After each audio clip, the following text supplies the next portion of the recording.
तानसा नदीत अनधिकृतपणे नदीपात्रातून रेती उत्खनन करणाऱ्या सक्शन पंप व बोटीवर महसूल विभागामार्फत कारवाई करण्यात आली।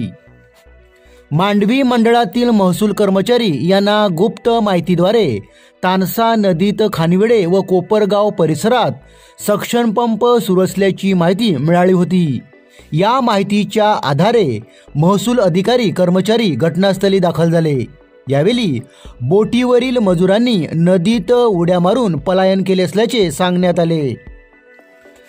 कर्मचाऱ्यांनी यावेळी कारवाईत सापडलेल्या बोटी व सक्शन पंप स्फोटकांच्या सहाय्याने उडवून दिल्या। यात 2 सक्शन पंप व 1 बोट स्फोटकांनी उडवून दिली व 2 बोटी आग लावून जाळून नष्ट करण्यात आल्या। शनिवारी दिवसभर चाललेल्या या कारवाईत सुमारे 25 ते 30 लाख रुपयांचा मुद्देमाल नष्ट करण्यात आला असल्याची माहिती देण्यात आली।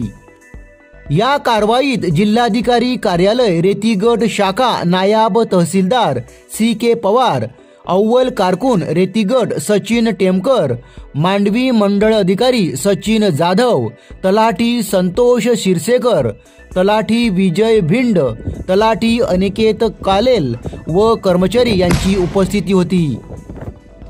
अनधिकृतपणे नदीपात्रातून रेती उत्खनन करणाऱ्यावर यापुढेही अशीच कारवाई करण्यात येणार असल्याची माहिती महसूल अधिकाऱ्यांनी यावेळी दिली।